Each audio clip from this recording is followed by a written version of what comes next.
इथे मी रवा इडली बनवण्यासाठी बॅटर रेडी केलं आहे। त्याच्यामध्ये थोडंसं पाणी टाकून मीठ टाकून त्याला एकदम मिक्स केलं आहे। नंतर त्याच्यामध्ये जिरं मोहरीचा तडका टाकून घेतला आहे।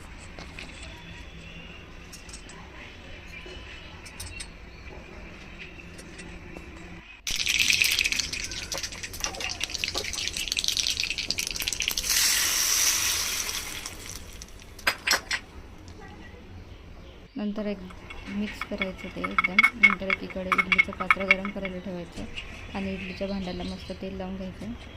त्याच्यामध्ये हळूहळू असं एक एक चमच्याने बॅटर आपण टाकून घ्यायचं आणि झाकण लावून ते वाफायला ठेवून द्यायचं।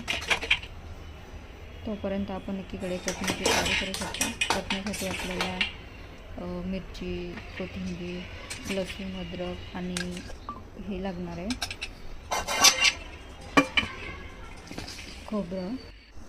हे सगळं साहित्य मी मिक्सरमध्ये बारीक करून घेतलं आहे आणि मिक्सरमधून काढल्यावरती त्याच्यामध्ये परत आपल्याला मोहरी आणि जिऱ्याचा तडका द्यायचा आहे